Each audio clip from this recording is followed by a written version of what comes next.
You know, one of the most frustrating things as a football fan or a sports fan in general is to watch your team dominate or at least do really, really good for about 80 to 90% of the game, whether it's two halves of play, whether it's four quarters of play, what have you, 8 innings of a 9 inning baseball game. If they dominate for that long, you expect to have them finish off a game. And especially in a big moment against a better team, you get more invested because you're getting that overwhelming feeling of, man, I could talk crap the next morning. This team shouldn't be this good, but we're taking out a rival. We're taking out a contender. And you get really hyped up. And I think the Packers fans, having the roller coaster season that they did, wanting Jordan Love to be molded into Aaron Rodgers, it looked like it was the wrong decision from Matt LaFleur since the first half of the season. After the Bears win on opening day, the Packers seemed to kind of flounder and go under 500, losing games they should win games they should lose. They really didn't look consistent and had a lot of injuries. Now, coming towards the second half of the season, the Packers got their shit together, went on a bit of a run. Their defense got better, and the offense looked really good under Jordan Love, and the Packers began to blossom. Now, as they did, they got into the wild card situation, winning that last wild card spot at the 7th seed and being able to face the Dallas Cowboys in the first round. Now, unlike Brett Favre in his first 4 seasons or so, when he kept getting eliminated by the Dallas Cowboys, it was time for Jordan Love to take that next step. Was he going to follow in Brett Favre's steps and lose to Dallas right away? But no, I made a video about Dallas choking and overlooking the Green Bay Packers. And what happened, the Green Bay Packers dominated, and that game wasn't even that close. So that sets you up with an impromptu situation where the Packers are going to be taking on the 49ers, a team well-rested. Now, in other videos that we did previewing this series, we felt the Packers would have a chance because 3 weeks off is a long time for a team like the 49ers, veteran-laced, a lot of expectations. And usually when that happens, history has shown us multiple times that teams with a first round bye, if they rest their guys like Peyton Manning did back in the day when they were 14-1 or so, and they didn't play that last week, and they didn't play the wild card round, obviously, they got upset in that second round divisional series. So it was going to be set up for all the makings of an upset.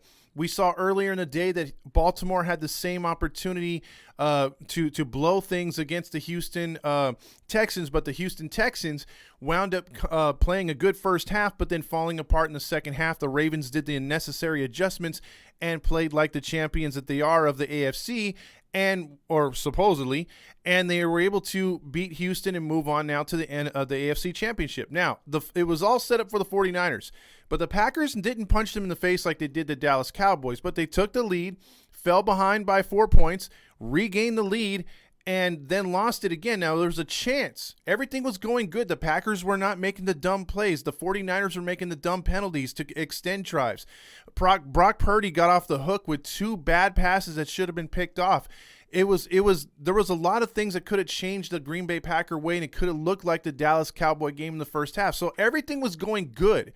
Jordan Love, no turnovers for the Packers. The Packers were moving the ball at will, it seemed, against the 49er team in the rain. Everything was setting up for a Packers upset.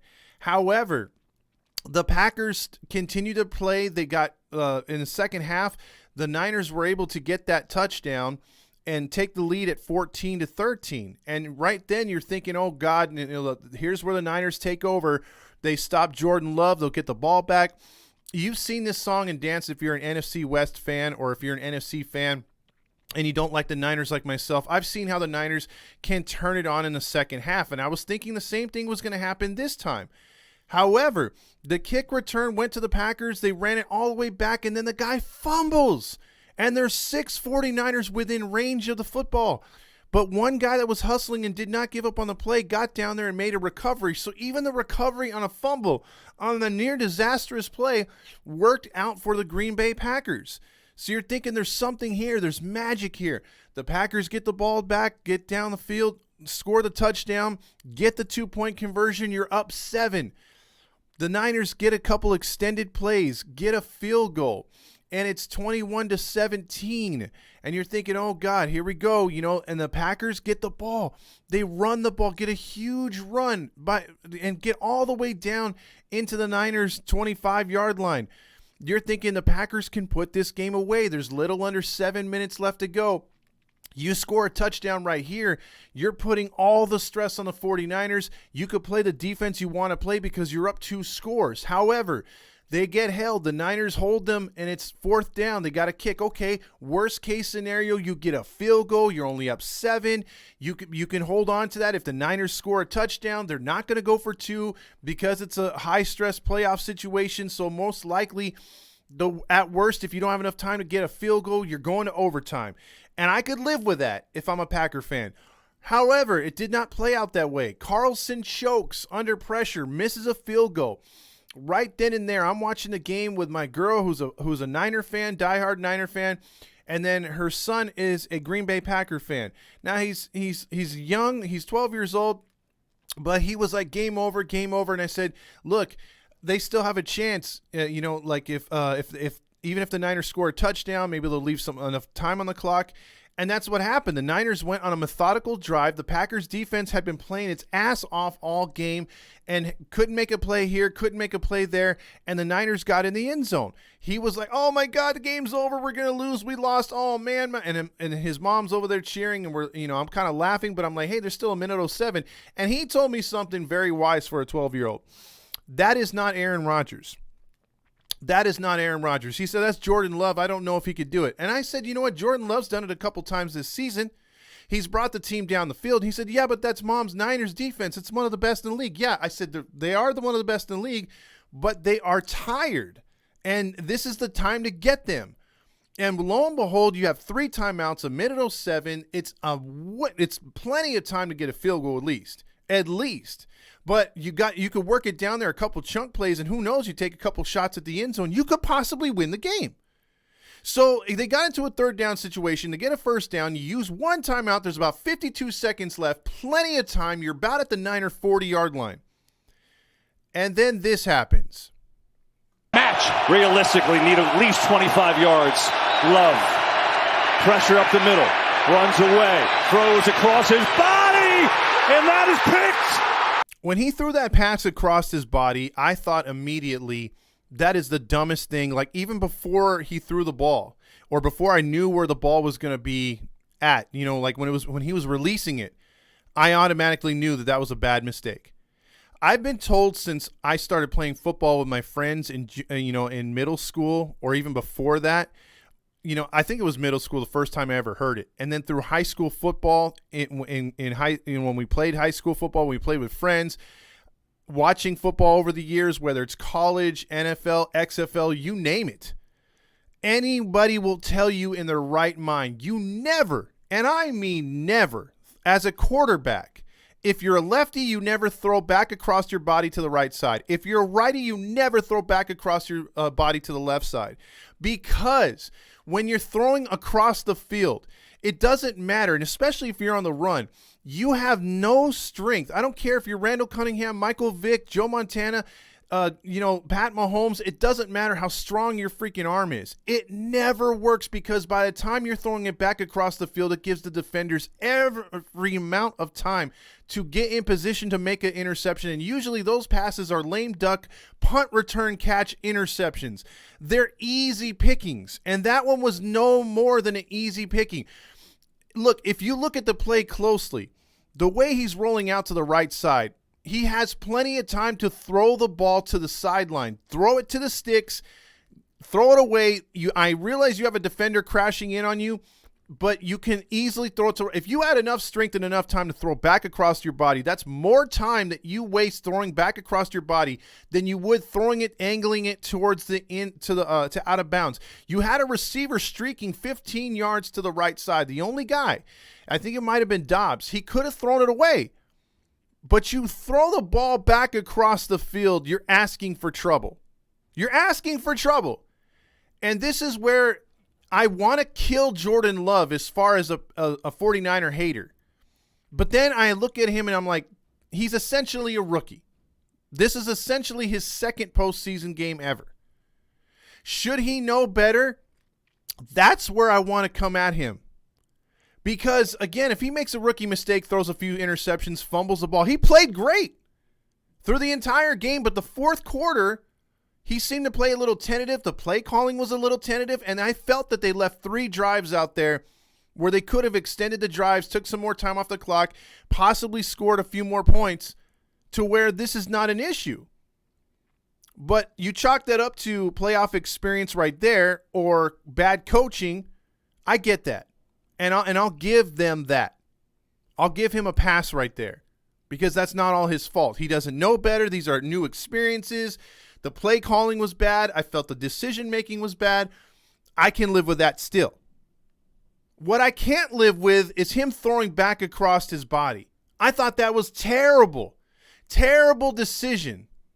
And they, by that alone, Jordan Love, I have to rule as a judge right here in my court and say, dude, guilty as charged.